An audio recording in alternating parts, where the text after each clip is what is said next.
আসসালামু আলাইকুম আমার অদৃশ্য প্রিয় ছাত্রছাত্রীরা, আশা করি তোমরা সবাই ভালো আছো। তো আজকে আমি একটা ওয়ার্ড নিয়ে আলোচনা করব। আমি সাধ্যমতো চেষ্টা করব প্রত্যেকটা ওয়ার্ড ভেঙে ভেঙে তোমাদেরকে এক্সপ্লেইন করতে, তোমাদেরকে বোঝাবার চেষ্টা করছি আমি। এখন আমি অ্যাকাউস্টিক্স এই ওয়ার্ডটা নিয়ে আলোচনা করব।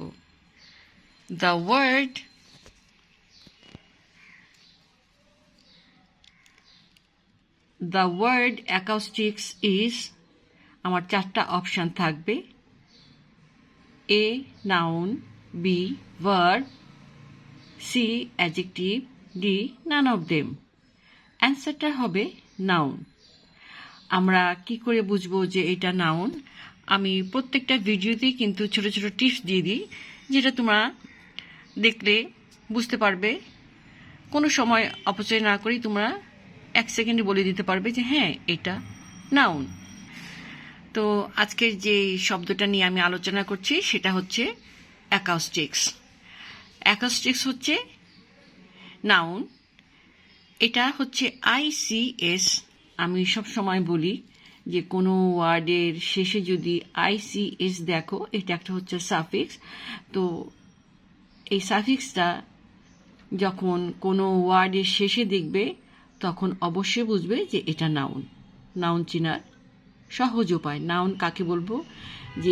যে কোনো জিনিসের নাম, যে কোনো জিনিস, সেটা পড়াশোনার বিষয় হতে পারে, যে কোনো পড়াশোনার সাবজেক্টের নাম, যে কোনো পড়াশোনার সাবজেক্টের নামকেই নাউন বলে। সুতরাং এটা হচ্ছে অ্যাকাউস্টিক্স, এটা হচ্ছে নাউন। এখন চলো আমরা ব্যাখ্যাতে চলে যাই যে কেন আমরা এটাকে নাউন বলবো। Some nouns are always plurals. They don't have any singular form. যখন কোনো ওয়ার্ডের শেষে ICS দেখবে, সেগুলো অবশ্যই নাউন হবে, এবং এগুলো যখন পড়াশোনার বিষয় হবে তখন এটা অবশ্যই আনকাউন্টেবল নাউন হবে। আর যদি পড়াশোনার বিষয় না হয় তখন এটা প্লুরাল হিসাবে, বহুবচন হিসাবে ব্যবহার হবে। চলো আমি তোমাদেরকে এখন বিশদ ব্যাখ্যাতে চলে যাই। অ্যাকচুয়ালি ইংলিশটা খুবই মজাদার যদি তুমি এটাকে এনজয় করতে জানো।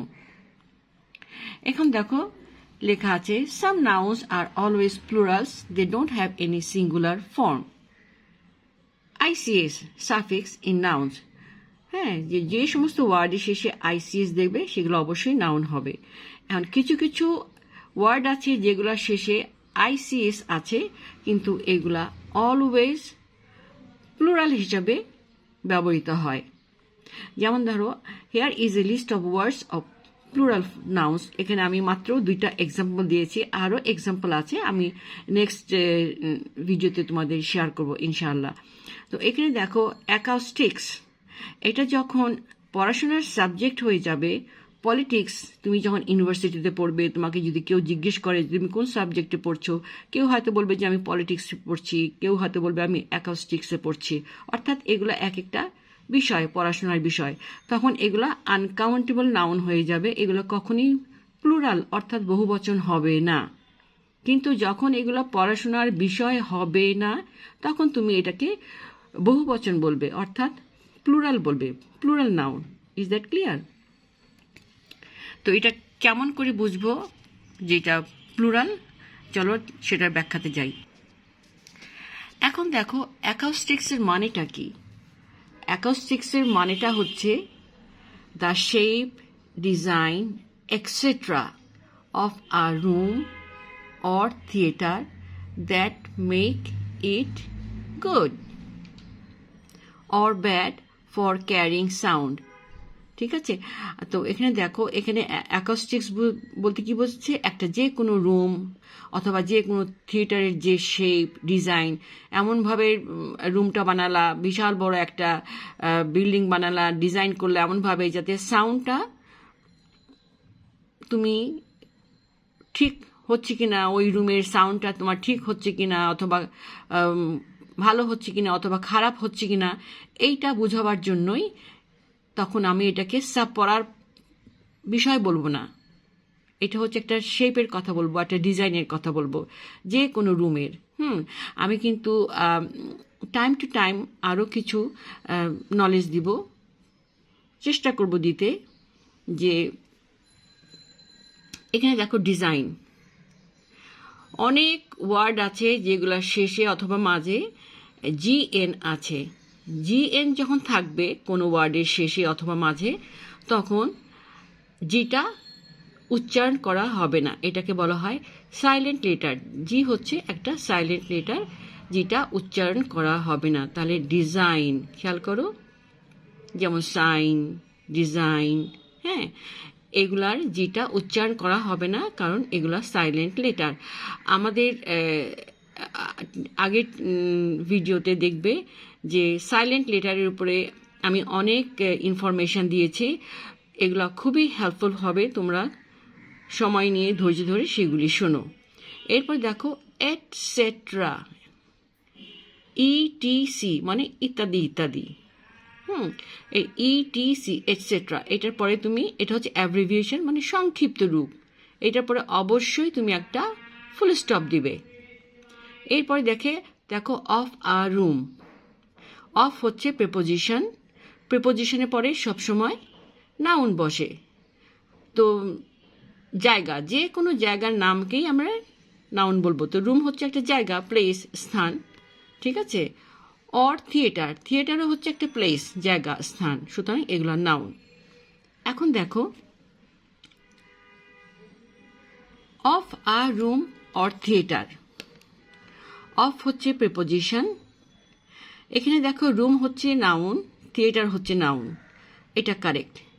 কিন্তু এরপরে খেয়াল করো of a room or theatre, এখানে একটা এ আছে, অর হচ্ছে কনজাংশন, অর্থাৎ এই রুম এবং থিয়েটার এই দুইটা নাউনকে জয়েন করছে, কনজাংশন। সুতরাং দুইটা নাউন যখন পাশাপাশি থাকবে এবং তার মাঝখানে যখন অর থাকবে, এর আগে, এটা যেহেতু একটা থিয়েটার, এটা একটা রুম, সুতরাং দুইটা নাউনের আগে এ দেওয়ার দরকার নাই, একটা এই ঠিক আছে। অরের পরে আরেকটা এ কখনোই দিবে না, এটাও একটা সিঙ্গুলার থিয়েটার, এটাও একটা সিঙ্গুলার নাউন, কাউন্টেবল নাউন, অর্থাৎ তুমি কাউন্ট করতে পারছো। সুতরাং সিঙ্গুলার কাউন্টেবল নাউনের আগে, দুইটা যখন সিঙ্গুলার কাউন্টেবল নাউন মাঝে অর থাকবে, এই শেষের নাউনটার আগে এ দিবে না। দেখো কারেক্ট, ইনকারেক্ট। এরপরে দেখো থিয়েটার বানানটা দেখো,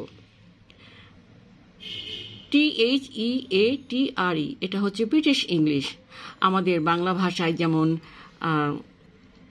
আমাদের বাংলা ভাষায় বিভিন্ন দেশের থেকে শব্দ চলে এসেছে, যেমন আরবি শব্দ, ফার্সি শব্দ, সংস্কৃত শব্দ, তারপরে হচ্ছে চীন থেকে এসেছে, পর্তুগিজ থেকে এসেছে, নানা দেশ থেকে এসে অনেক শব্দ আমাদের বাংলা ভাষায় চলে এসেছে। ঠিক তেমনি ইংলিশেও ফ্রান্স থেকে এসেছে, ল্যাটিন থেকে এসেছে, তারপরে গ্রিক থেকে এসেছে। হ্যাঁ, তো এই সমস্ত ওয়ার্ডগুলা ইংলিশে চলে এসেছে।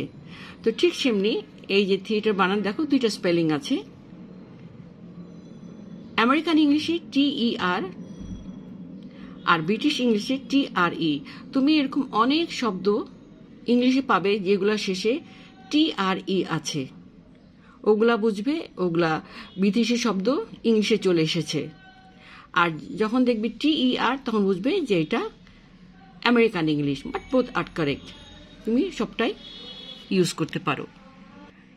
এখন দেখো থিয়েটার কাকে বলে।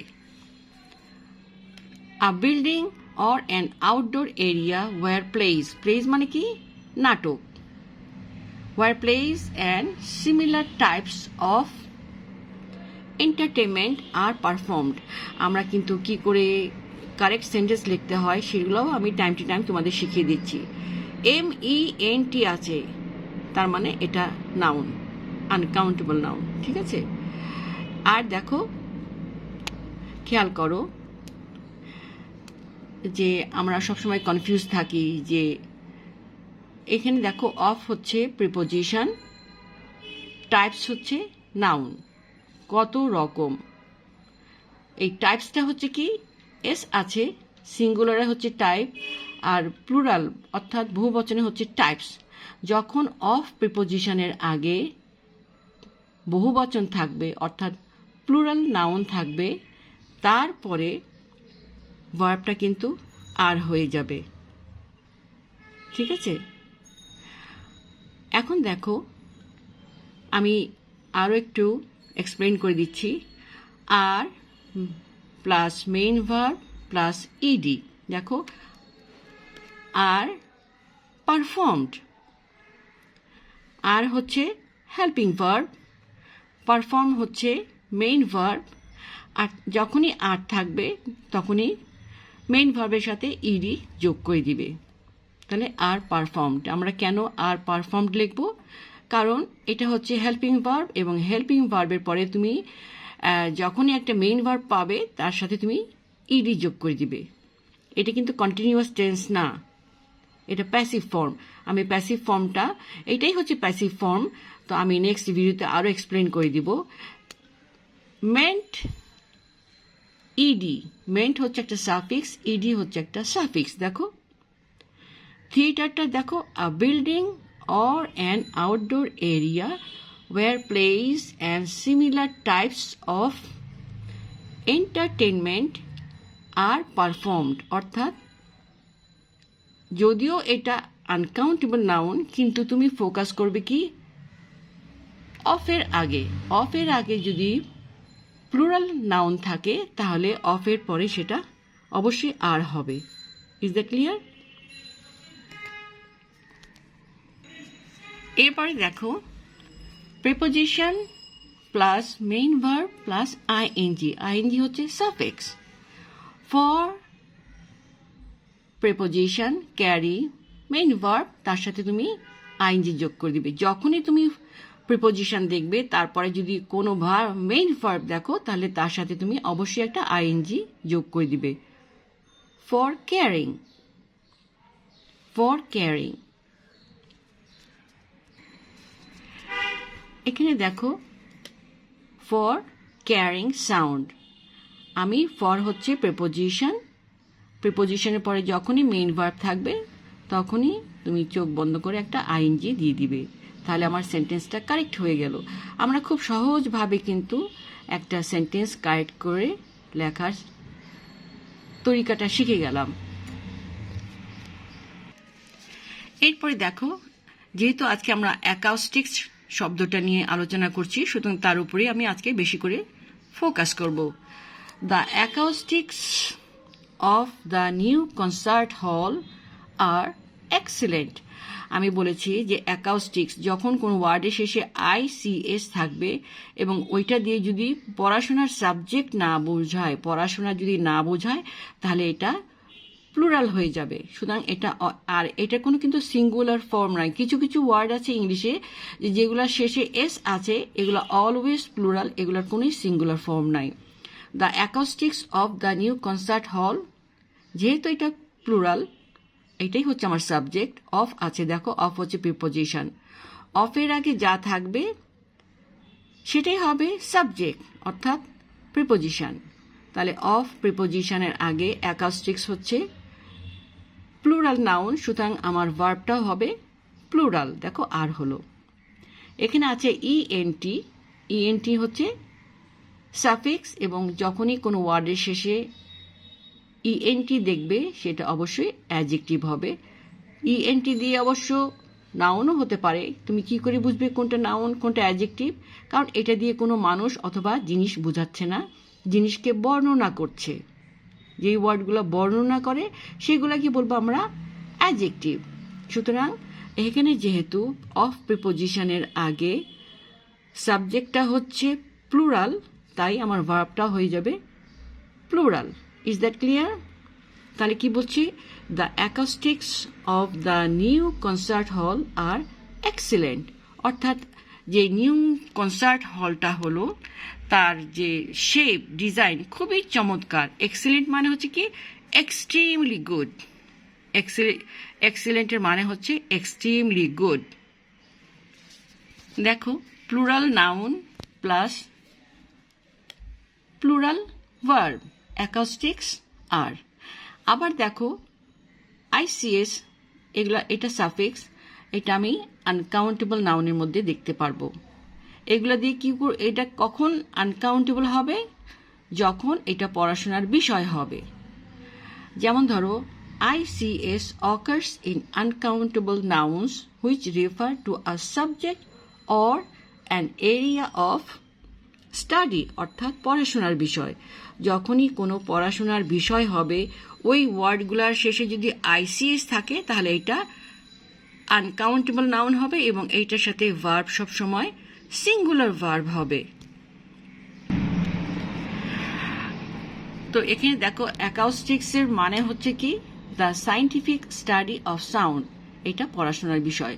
সাউন্ডের উপরে অনেক গবেষণা হচ্ছে, এটা একটা সাবজেক্ট অফ স্টাডি।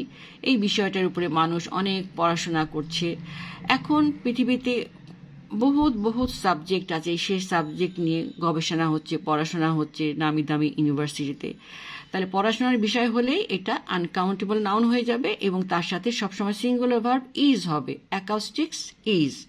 যেমন ধরো, আমি একটা এক্সাম্পল দিয়েছি, acoustics is the scientific study of sound, অর্থাৎ শব্দর উপরে যে পড়াশোনা সেটাকে বলা হয় অ্যাকাউস্টিক্স। যদিও এটা শেষে CS আছে, দেখতে বহু বচনের মতো মনে হলো, এটা বহু বচন না। কেন বহু বচন না? কারণ এটা পড়াশোনার বিষয়।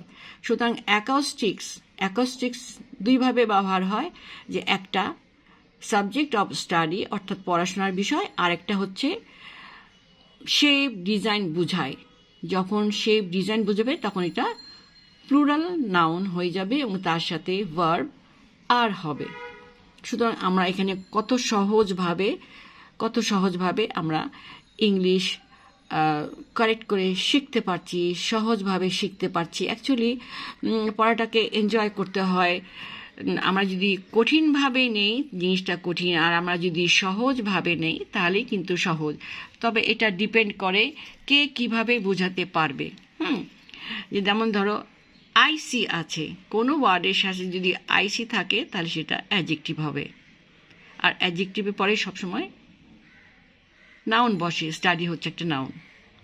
Is that clear? আবার দেখো, অফ হচ্ছে প্রেপোজিশনের পরে আনকাউন্টেবল নাউন বসে অথবা প্লুরাল নাউন বসে। সাউন্ড যেহেতু আনকাউন্টেবল নাউন, অর্থাৎ সাউন্ডকে আমি দেখতে পারি না, গুনতে পারি না, বাট ফিল করতে পারি, সুতরাং এটা আনকাউন্টেবল নাউন। আমরা প্রতিটা ভিডিওতে কিছু টিপস দিব, যেগুলো ফলো করে তোমরা খুব সহজভাবে ইংলিশটা শিখতে পারবে। আমাদের ইংলিশ শেখাটা খুবই দরকার। সুতরাং তোমরা যেখানে আছো ভালো থেকো। আল্লাহ হাফিজ।